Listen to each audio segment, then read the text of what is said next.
All right, we got cheerleaders, killers, witches. Oh my! No, it's not the Wizard of Oz. Erin Zimmerman, president of Kansas City Women in Film and TV, is here with what to watch and what to skip. That's now streaming. I want to get your thoughts on this one first, because this is one I had a chance to watch and it got a hold of me and I wanted to sit and binge watch it. Yeah. Last month they dropped the Erin Hernandez series on Netflix called Killer Inside the Mind of Erin Hernandez. What are your thoughts on it? For a, for one of these killer shows, I don't want to say enjoyed it, but it was riveting. Like it grabbed hold of me and I watched all of it. It was super easy to binge. I mean, I say easy, again, when you consider all of the different things going into it, it could bring up some things for people. There's some trauma, there's some things like that.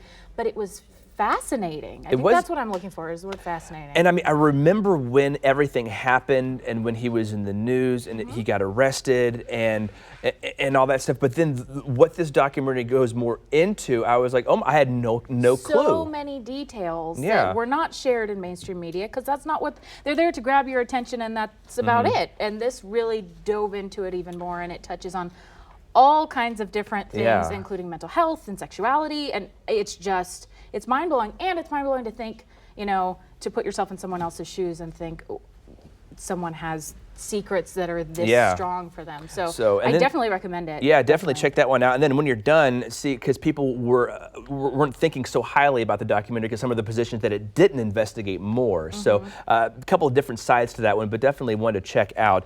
Next up is the title of something that would make my 12-year-old self cringe. Might even make my right now self cringe.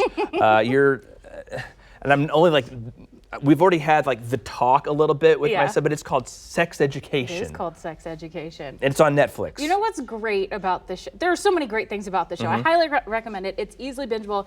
It's hilarious. If you think sex is inappropriate to talk about, then okay, it can be a little inappropriate. But what I love is that it's coming from the angle of there is a mom who is a sex educator and her kid's in high school. Yeah. So he thinks he knows everything, so he starts teaching people about it.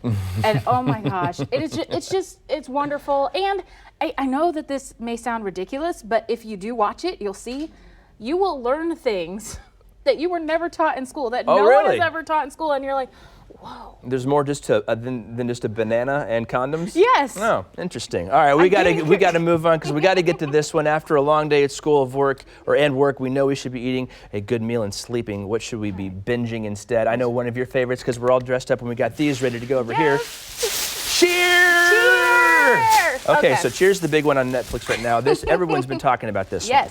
Yes, I loved this show. I am a former cheerleader, and so I was going to avoid it because, first of all, I miss cheerleading so much, like every single day. Oh, we were really? just talking about this back behind the scenes. And then on top of that, like I get really, like when I watch cheerleaders perform, I'm a stickler for like different things. So I'll be like, oh, they could have been using their diaphragm there instead of like screaming at the top of their lungs, or oh, that could have been sharper.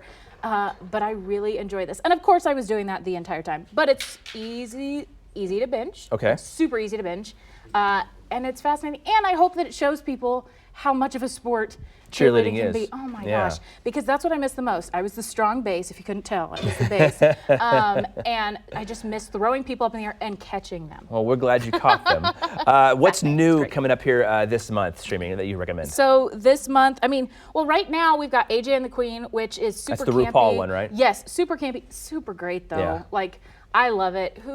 If you haven't seen Drag Race, this is fantastic, also, Drag right? Race is going to have 2 Kansas City people on it in this It is. season. I'm super excited about that. I didn't even put that in my notes. You've got Shrill season 2 just came out. It's great, easy to binge. It's like 8 episodes. You've got Sabrina. I would skip it. Personally, if you like seasons 1 and 2, this is very much the same. And this is like Sabrina the Witch, right? Yes, yes, it's the chilling adventures of Sabrina, and I get it. But they still don't know who their audience is, and I said that the first time, and I'll keep saying that. And I watched it, and I was like, why did I waste that time watching it? But if you loved it, then watch this one. Otherwise don't waste your time. And then you have Falling for a Killer, which just came out too, which is about Ted Bundy, but it's from his wife's perspective, and it's the first time she's talking in years and years about it, because she wrote a book. I wonder why we're so obsessed with these murder documentary series. I am happy that they're showing it from another perspective. They're not like turning him into this like sexy killer. Yeah, they're not putting him on a pedestal or anything. Right, and it has a lot of female perspective, and it talks a lot more about the victims, which is super important because you don't want to remember people as just the victim. There's so much more. So. Okay, and then there's great. one more, Lock and Key, I think. Lock and Key is coming out. I recommend it. There are so many new episodes coming, or new seasons of things, brand new series. That's what I'm trying to say. Coming out on this next month. I'm excited. I'm going to be inside a lot, especially after all the Chief stuff is completed. I'm like, okay, we can spend a month in front of the TV, and I'll come back and talk about all of it next month. And then Lock and Key, we're supposed to be talking to one of the actors in that tomorrow on the show. So if you want to find out more, we'll be talking to one of those actors. I do recommend tomorrow. that one. So watch tomorrow. Watch tomorrow. I mean, watch every day, but watch tomorrow. I like that safe. All right, Erin, we appreciate your input and all your streaming advice. Thank you for being here today. And we appreciate the cheer pom-poms. There we go. Yay.